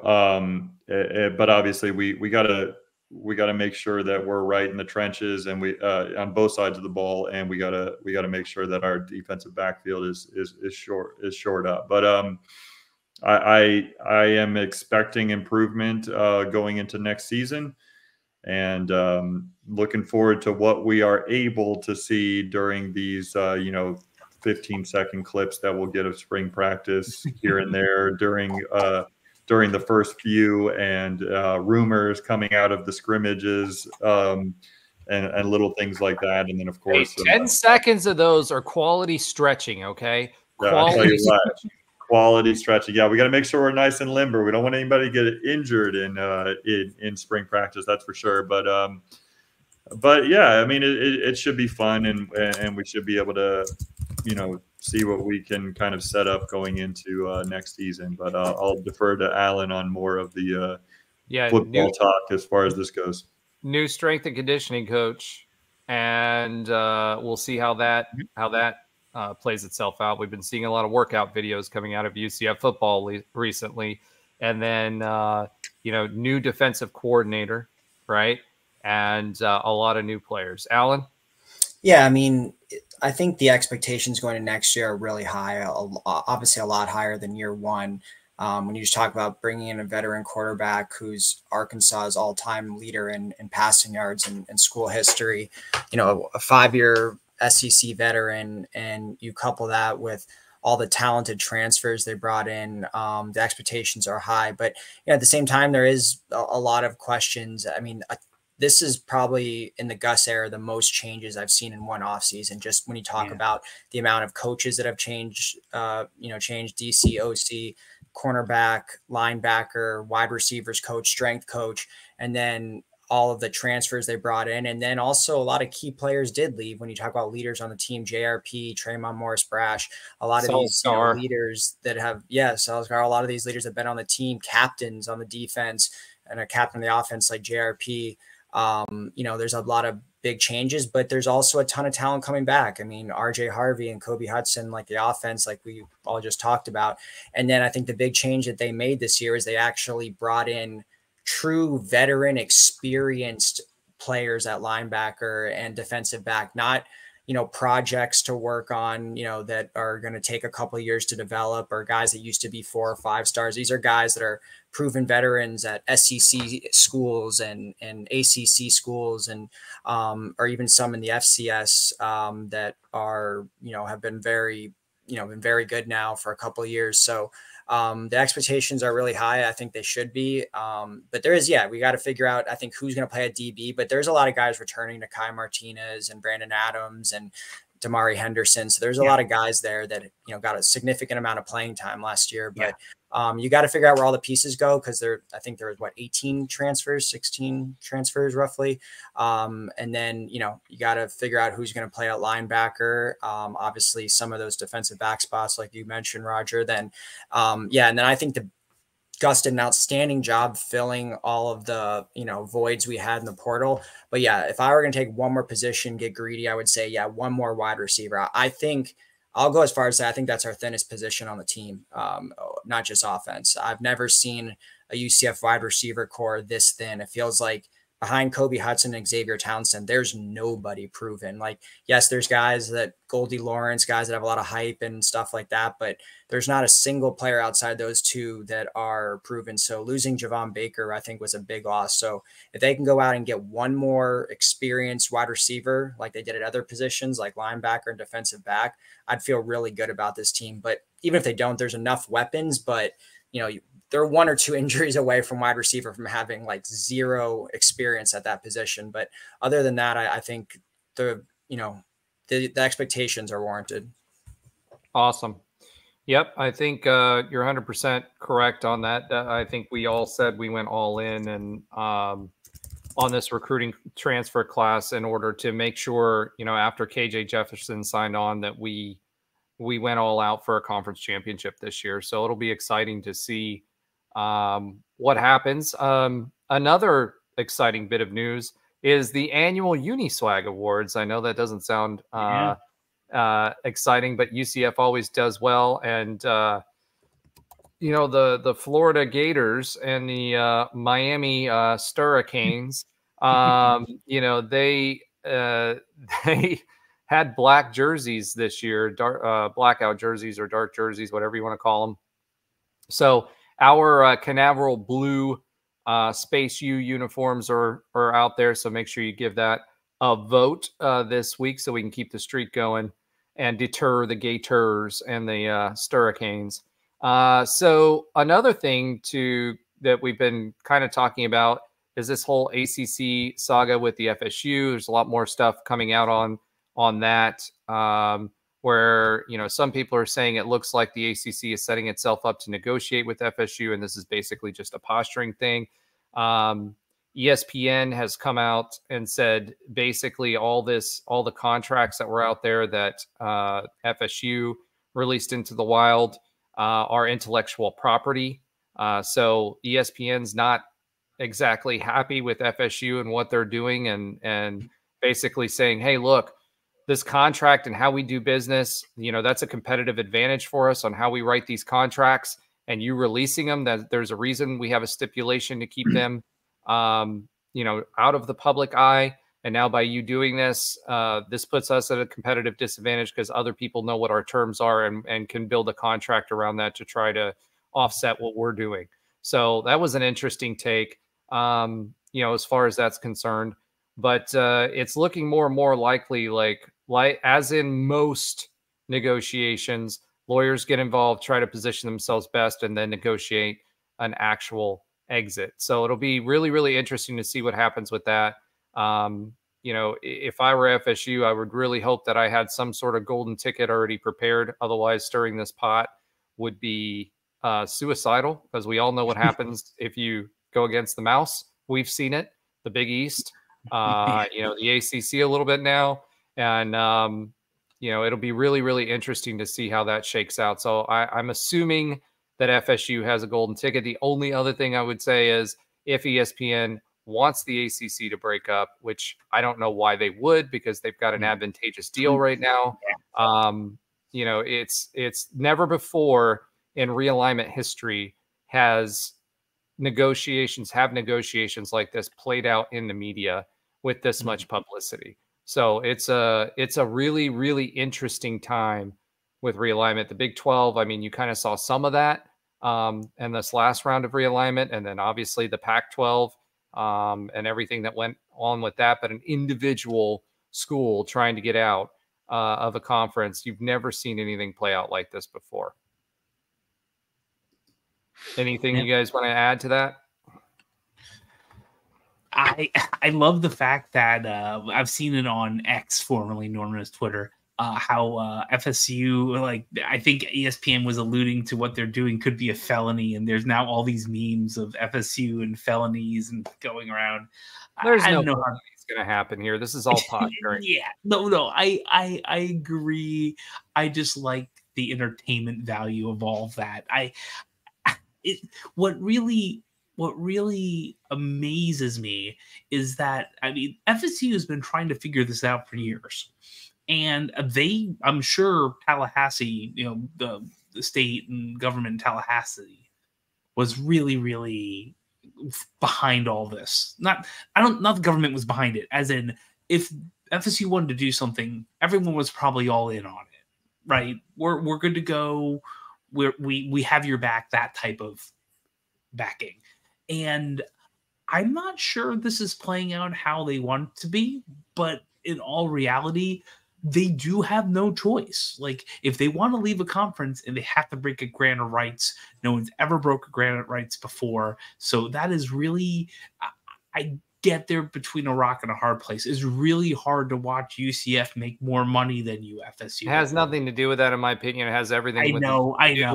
No. It has everything to do with the Power 2 consolidating and then trying to be 100% discussion before somebody else takes their seat at the table. That's what I think this is. 100%. And while I still think that there is going to be a space for a third conference, monetarily there is not. But you're right. I mean, you're right. It doesn't hurt that we will be making more money than them, and that, I believe, it's not a factor of what's going on now, but I must ruffle some feathers. So this is going to be great entertainment. And I can't wait to see what the outcome is, because if you could break a grant of rights, even if it's a good negotiation with a good amount of money, FSU is not the only one gone. All right. The ACC is toast. All right. Ben, did you want to add anything? No, you guys about covered it. It's a fascinating situation. It's just, with this amount of money involved, it's just going to be kind of like some true business reality TV played out right in front of us. Yep. All right. So the Jerry Springer of college football realignment. All right. Alan, I know you are on a tight schedule. We're going to talk a little UCF baseball, but we're going to let you do your oxymoronic stat of the week, because I know you have to jet. So, Alan, let me bring up your banner. Bring it up. What's that? Bring it up. I said, bring it up. There it is. We brought it up. So, what is your Alan's oxymoronic stat of the week? All right, so I brought in a little more UCF basketball this week. Oh, man, we just can't get away from hoops. Ben won't let us move on. Now you won't let us move on. Oh, listen. It's the only thing that has a big enough sample size to do some good stats. But so it was interesting. So I was looking at, obviously, Sellers is our leading scorer, and DJ is right behind him. But I think Ben alluded to it that, DJ has really picked up his scoring, his offense recently. So in the first, DJ only scored 15 points or more just 6 times in the first 15 games of the season, but has now scored over 15 points in 5 of the last 7 games. And also, Sellers led the team in scoring in 10 of the first 18 games, but DJ has now led them in 5 games in a row in 6 of the past 7. And then one other little bonus that I had was the point in the paint battle. We talked about that today. So when we lose the point in the paint battle, we are 5-5 this year, but when we win, we're 9-5. And then 2 games we tied with the other team for points in the paint. So clearly we're well above 500 when we win that battle in the paint. Interesting. Yeah, definitely interesting stats. And I'm wondering, is that a good thing that DJ is carrying that much of the load offensively, or is that Sellers kind of slipping back and not playing as well? Or, because we talk a lot about in our wins how the bench strength has come through and played really, really well. Is that a good thing that DJ is carrying that much of the offensive load? I think as long as he keeps his turnovers down, it's just ride the hot hand, because he's having him shooting. I think that's been there are two things that I've been most impressed with as we've gone into Big 12 play with DJ is he's reduced his turnovers, he's taking care of the ball, but then also his shot throughout this season has looked better from start to finish, but a significant improvement over last season. Just really impressive how well he's shot the ball from the 3-point line versus what he was doing last year, which was very inconsistent. All right. All right. So that wraps it up for Alan's Oxymoronic Stats of the Week. He completely threw us off our game this week by taking us out of our normal thing. But let's talk a little UCF baseball here. I know he said stats, but stats are coming for UCF baseball. They are 5-0 under head coach Rich Wallace, which I'm going to throw an asterisk on, because there was one game that we were winning, and then we kind of lost. We were losing, and then there was rain, and then didn't lose it. I know we didn't lose it technically, but we got to play the whole game. I know. And we were up going into the inning before that. So anyway, bottom line is they're 5-0. We talked with Coach Wallace about Sonny D, and he's batting .524 right now. That's kind of good, right? 24 is ridiculously good. And Sanford was not a bad team. They played really, really well last year. So this wasn't necessarily a gimme. Andrew Estrella is also making his presence known. What's interesting is the first 4 games, it was all about, I won't call it small ball, but, hitting singles, hitting doubles, but not necessarily going for home runs. Whereas last year, a lot of our scoring was from home runs. And this last game, we had a lot of home runs. We had 2 grand slams in a row. So the bats seem to be coming alive a little bit. They were a little slow originally, but it looks like they're coming alive. The big question is going to be pitching again. We saw some great pitching performances. We saw some not so great pitching performances in the first 5 games. And there's not much you can take from that just yet. But Ben Vespi came back and pitched a heck of a game, which is good for us because he's been injured. And he was a great pitcher before he was injured, and it seems like he's fully healed now and is bringing some of the heat back. And hopefully, with what Coach Wallace said about making sure that they're giving the proper rest and making sure those arms are rested properly, and the number of not necessarily be on a pitch count, but the number of innings that are going to be pitched are going to be spread out a little bit more. Hopefully that means we have a little bit more longevity and the arms don't die towards the end of the season, which we've seen happen before. That was one of the knocks on the previous coaching regime. But, impressive. They're fun games when you're run ruling, 2 out of 3 in a series. That's pretty impressive stuff. And some of the other Florida teams are not doing as well. Miami, not throwing anybody under the bus, but throwing them under the bus, and FSU as well. So, and Florida lost their opener against Leicester opponent as well. Yeah. I also got washed out. They had a couple. They might have gotten a couple of shots back too. So, but still, but they still lost, and so hot start for Rich Wallace.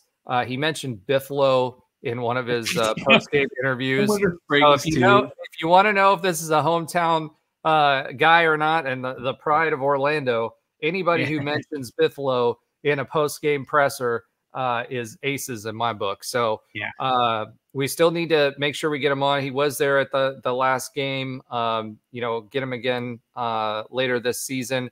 But I just want to give a shout out to Rich, and as basketball winds down, we'll be talking a lot more baseball, because so far the returns are good, and we'll see how they do against better competition as the Cows are coming home to play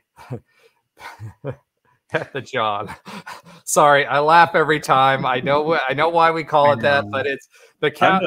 What I'm thinking is cow patties at the John. That's at the John, yeah. I'm putting together right now. I've noticed on social media a lot. The Jet seems to be catching on. GEP or JEP.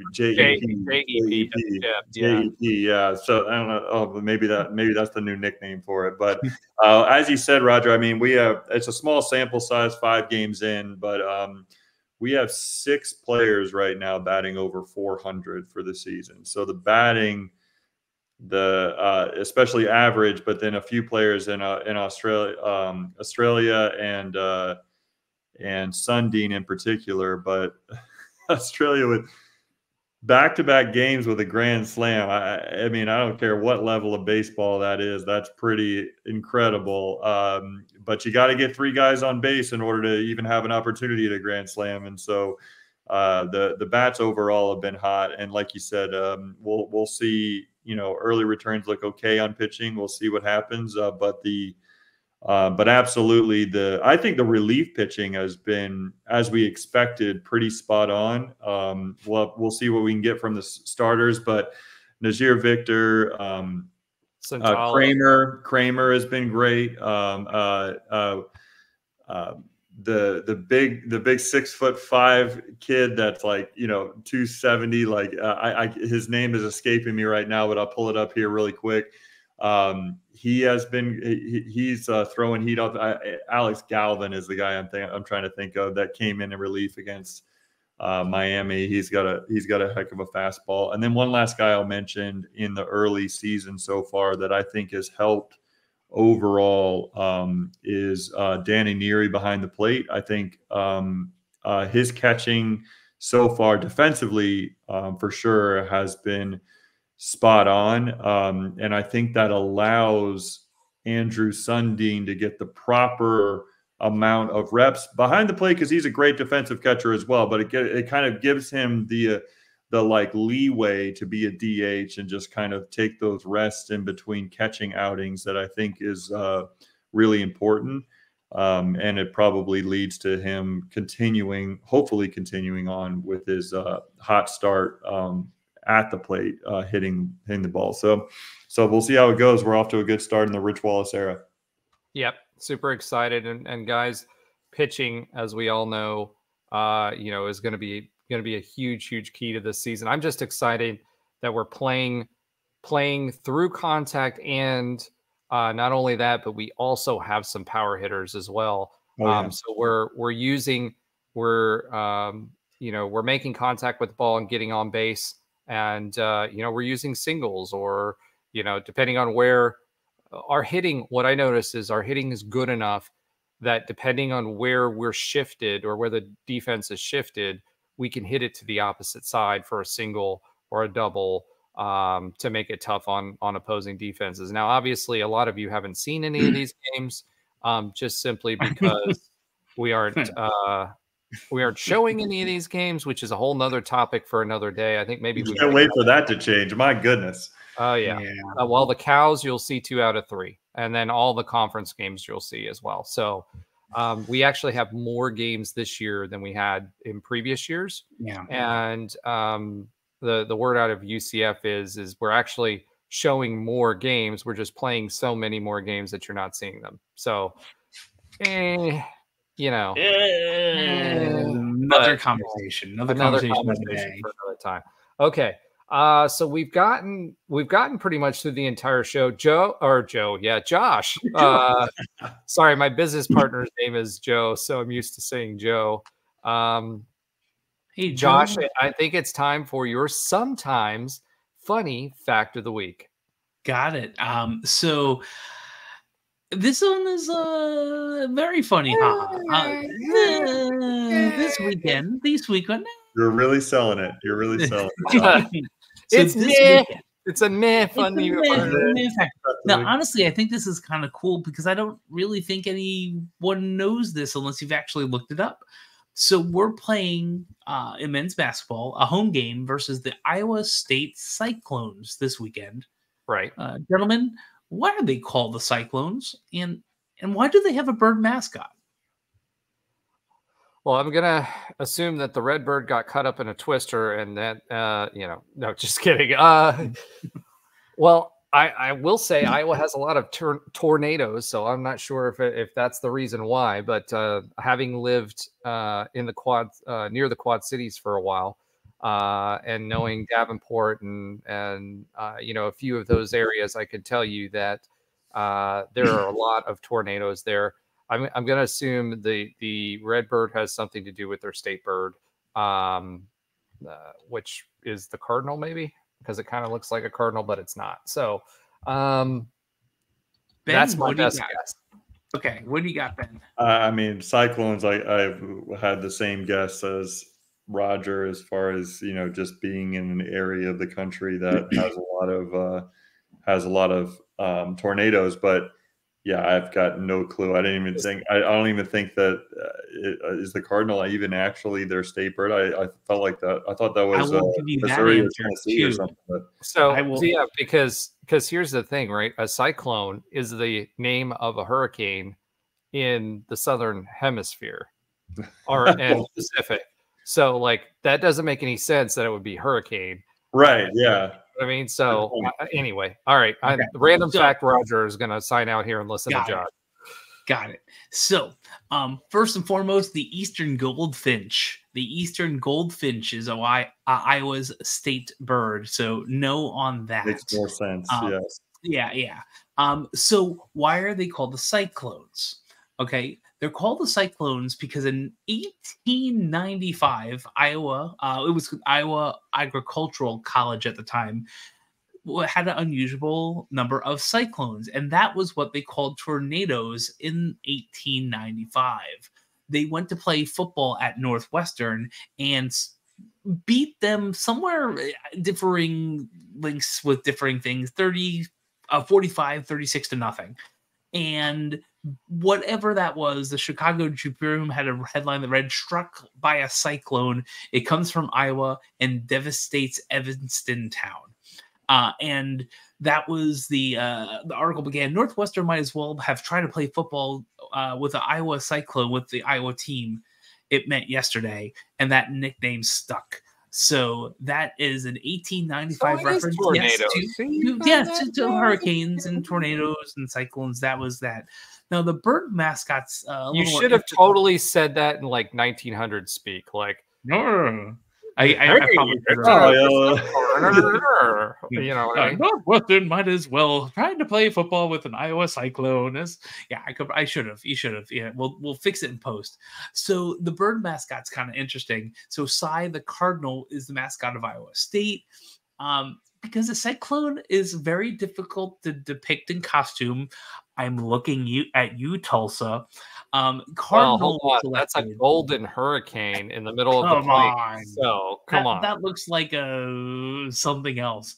In 1954, a cardinal was selected from the cardinal and gold from their school colors. A cardinal-like bird was introduced at a pep rally, and the cardinal stuck. All right. So the cardinal stuck. All right. Well, thank you for that. Now we know a little bit more about Iowa State, the cyclones that should be called the tornadoes, or whatever. They could have called themselves the F5. Would have been better. But I don't think that scale was around at that point. I don't think so.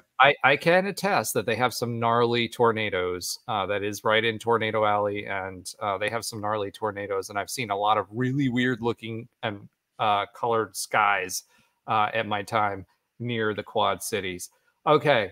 That just about wraps it up. We just have a quick update on UCF Sports. We talked about UCF Baseball earlier. They topped Miami 4-3, then swept Samford 3-0, which means 3 games to nothing because they obviously scored a lot more than that. Next up, we play FIU in Boca tomorrow, and Alan is going to be our representative at the game. So, what?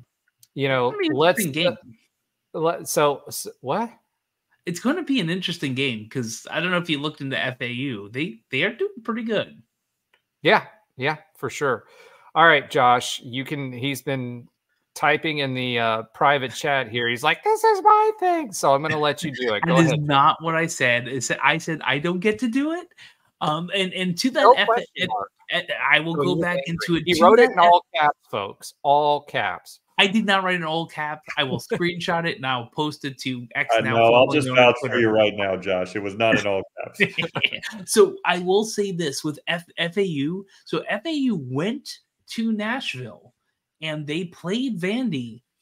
And Vandy had to come back in the first game in the bottom of the ninth to beat them. They took the second game, and then, you know, the number 6 ranked team does what a number 6 ranked team does. Those are their only 2 losses. No, it's a midweek game, but they're doing pretty good. Anyway, Alan is going to the game, and we're going to talk about softball. So softball, the women's teams did great when they were not playing ranked teams. That was the 2 wins they had. They went 2-4 during this weekend. They lost to Michigan State, Missouri, Oregon, Tennessee. I think all of them were ranked. They did beat Oregon State and San Diego, and they play Princeton next. And maybe Princeton has a softball offense too. The UCF women's hoops. Hold on. Interesting fact about that. They actually started one of their games, which I believe was against Oregon State, or it was either Oregon or Oregon State, at 1:42 a.m. Eastern. Jeez. Probably Oregon State because they won. That's you know, softball, and I know we don't have Trey on the show today. Softball. Yes, it was Oregon State. It was softball's. I love where we're going. I think we're out of California too.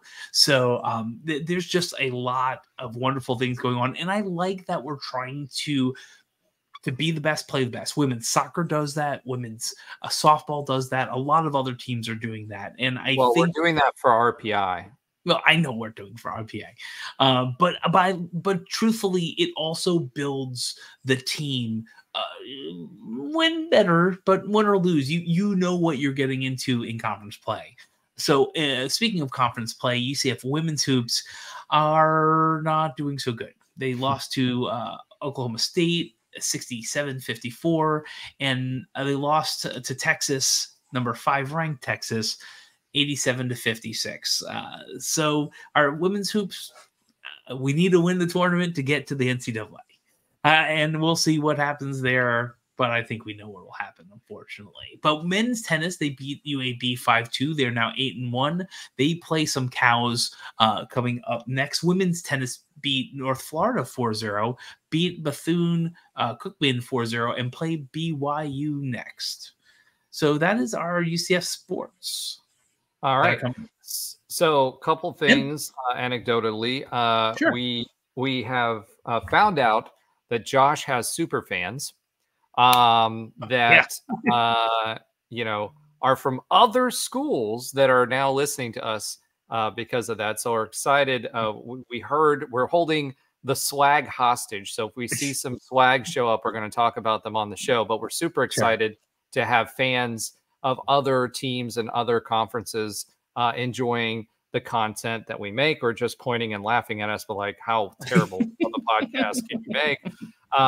Also, I'm going to tease this a little bit. You know, we have got some really, really exciting news coming up in April. We're working diligently about something that's going to expand our reach by a lot. And for you guys, you know, it will help us also get perspectives from other teams that may be in the Big 12 or otherwise. And, you know, we're really excited about that. So keep your eyes peeled on our social media because we will be posting some things. Yeah, Ben, it's not doing it. I think your hands are too close together. I don't know what's going on. It must be. There we go. There it is. All right. Josh, yours just doesn't do that. No, so, I don't use a Mac. So I'm very excited about that and to share that with you because it's going to help us expand our reach exponentially. And I'm excited for you guys to be part of that journey. And lastly, just a quick shout out to everyone who likes, subscribes, gives us reviews. You know, we see you, we appreciate you. And you know, you're what we do. You're the people that we do it for. So if you have any suggestions, please let us know. We're going to try to get some more interviews coming in. We really enjoyed our interview with Joey Connors or Jose Guapo. That Josh, I don't know if he knew that or if he was just playing dumb, but excited to get more former UCF athletes on the show. So that being said, we're coming up on 2 hours. We'll call it a night. Go Knights and charge on. You guys here's are so excited when you say that. I know. At our camp out, one of the guys is like, "You're too long in your recordings." So